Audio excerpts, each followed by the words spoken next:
As mind-boggling as it may sound, 33 official Kamen Rider TV series have aired so far, and I've got astounding fun facts you've never heard for all of them. Think you know everything about Kamen Rider? You're in for a shocker.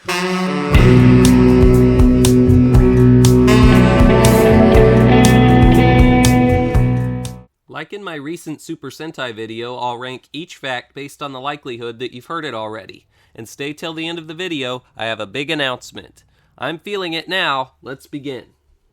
Number 1, did you know that the creator of the Kamen Rider series, Shotaro Ishinomori, appeared as a fisherman in episode 84 of the original show? This was also the first episode he directed himself, and the only episode in the series he wrote. In addition, he designed the kaijin that kills his character in the episode, and built the suit himself. His fingerprints are all over this episode. Number 2, Shiro Kazami didn't actually battle anyone as Kamen Rider V3 in the first episode of the series. However, Kamen Riders 1 and 2 handled a lot of the fighting to make up for it. Number 3, Kamen Rider X was the first rider to be shown as a child in a flashback. I'm not kidding. Number 4, the color of Kamen Rider Amazon's chest changed in the middle of the series. Because of this, whenever Amazon reappears, Toei can't seem to make up their mind what color his chest should be. Concept art was drawn of Kamen Rider Stronger's rider machine, the Kabutoro, featuring some kind of glider with propellers. If they'd left this on his bike, I'm sure Stronger would have been stronger. What a weak attempt at a pun. The actor who played Sky Rider, Hiroaki Murakami, is the only actor who played a Showa rider to never return to play his role again once the series was over. He's still acting in productions. I wonder why Toei never brought him back. Number 7, in the 5th episode of Kamen Rider Super 1, a kaijin named Kamela King appears, who shares his name with a Choju from episode 2 of Ultraman Ace. Even though Kotaro Minami is both Kamen Rider Black and Kamen Rider Black RX, both riders have appeared alongside each other multiple times in later series. This is explained in that there are multiple universes with Kotaro Minamis. Wake up, we're on Black RX now. The Kingstone that became Black RX's Sunriser belt was able to talk to Kotaro in the series, but only did so twice, in episode 2 and episode 16. Number 10, there were a ton of early designs for riders in the Kamen Rider Kuga series, which makes sense when you consider that Toei was trying to properly revive the franchise. Some of the unused ideas seem to have eventually been used in later shows. Ever wonder what Agito actually means? No? Good thing you've got a Toku Professor asking this kind of question for you. Agito is a Latin word meaning put in motion, keep going, or move. Maybe at some point I should switch to a Latin professor. Number 12, action figures exist based on some of the mirror monsters from Kamen Rider Ryuki, in addition, of course, to the majority of the riders in the series. Kamen Rider Faiz is based on a certain type of animal, like many Kamen Riders are. Can you guess what kind? Here's a hint, it's not at all obvious. The answer is a shark. Later on, a rider that looked much more like a shark would make an appearance, but Faiz was the first. Number 14, Kamen Rider Blade was the first show since the Sky Rider series to have two completely different opening themes. The first is Round Zero, Blade Brave, and the other is Elements. The same thing would also occur in the entry right after Blade. And now we're on that entry. The names of the episodes for the Hibiki series were formatted in a specific way. Falling Voice, Melting Sea, Burning Crimson, Bursting Song. Hearing the pattern here? They were also called volumes instead of episodes, which is similar to how some Super Sentai shows switch out the word episode occasionally. Maybe even some Toku Professors as well.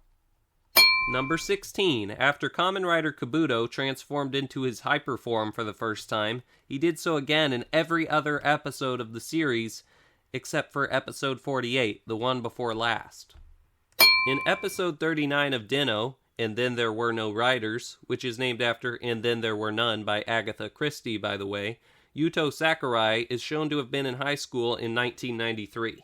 The problem is that in this film, released later on, Yuto is revealed to have been 11 in 1980.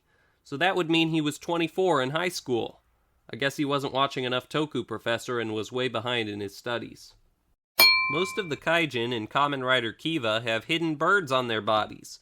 For example, do you see the hidden birds on this guy?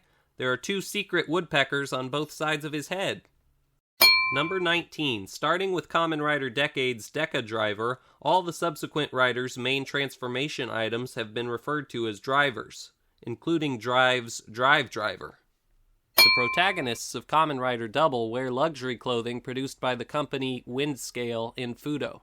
This fictional company inspired a Bandai fashion line of real clothing. The king, who long ago became the first Kamen Rider O's, is never seen in the series untransformed, except in a painting, but a guidebook for the O's series provides a picture of him. Looks like a jolly guy, but he was actually an unhinged, exceedingly greedy ruler. Number 22. When this video is over, go back and watch my video on which Kamen Rider has the most forms. Okay, sorry, that was just shameless advertising. The real number 22 is that the Kamen Rider 4's series was space-themed to celebrate the 50th anniversary of spaceflight, beginning with Soviet pilot Yuri Gagarin's trip to space in 1961. The narrator of Kamen Rider Wizard also narrated Digimon Adventure, and in addition provided the voice of Injin Makalkan in Kaizoku Sentai Gokaiger. You may not know this if you didn't watch the entire Kamen Rider Gaim series, but there is appropriately a rider named Kamen Rider Jam in this fruit-themed show.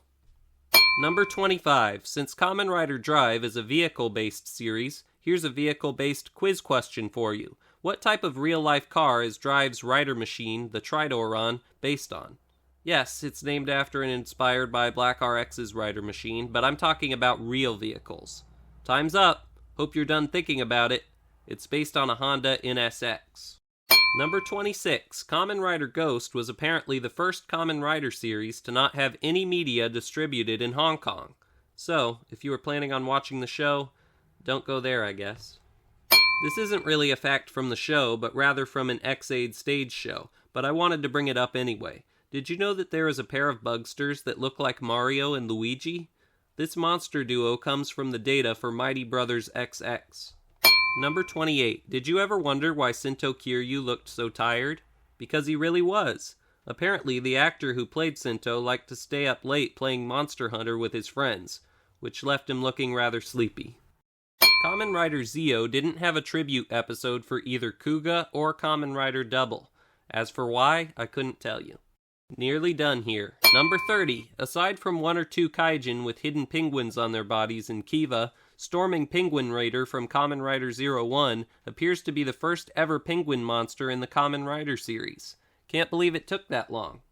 Several of the Kamen Riders in Saber are designed after real-life fictional stories, such as Kamen Rider Espada being based on Aladdin, and Kamen Rider Slash calling to mind Hansel and Gretel. The logo for the Revice series features a sort of hidden 50 to recognize the 50th anniversary of the Kamen Rider series. We're at the last fact, but please stay for the announcement afterward. Number 33. Do you know the origin of the name Kamen Rider Geats? It comes from the Japanese word for fox, kitsune, which seems similar to another pronunciation, gitsune. If any of you students are well versed in Japanese, I would love to hear an explanation of the relationship between the two words. Similarly, Kamen Rider Tycoon's name seems to call to mind Tanuki. Thanks for sticking with me to the end. Now it's time for the big announcement. Because of the popularity of my history of Toku videos, I am now revealing a brand new series of video classes I will be putting out beginning very soon, the Mini Kaiju and Kaijin Bio Series. This brand new series will be devoted to lesser-known monsters from Kamen Rider, Ultraman, Godzilla, and Super Sentai, and even other shows like Gamera, Spectre-Man, Mirror-Man, etc. They will be comprehensive but short classes, which will mean I'll be able to release them often. I will continue to produce normal history of Toku videos as well as other videos, to cover more well-known kaiju with longer histories. But with this new mini-series, I'll realistically be able to cover almost any monster you students would like to learn about. Of course, I'll be relying on your continued support, so keep the likes and subscribes coming, and I'll keep posting videos. Professor! Wait, Kishimu-kun? You should do a video about Dorats, or Shugaron, or Firemons. All possible, but... No, do Kaijin videos. Now pencil leopards misbehaving too? How about Dollhouse Shadow, or Hasami Jaguar, or Cobra Mutant? I appreciate your ideas, but... No, Shakiras. No, Mantis Man. No, Snowgon. No, jellyfish undead. No, See you next time, Electrosaurus. everybody. No, Dragon King. No,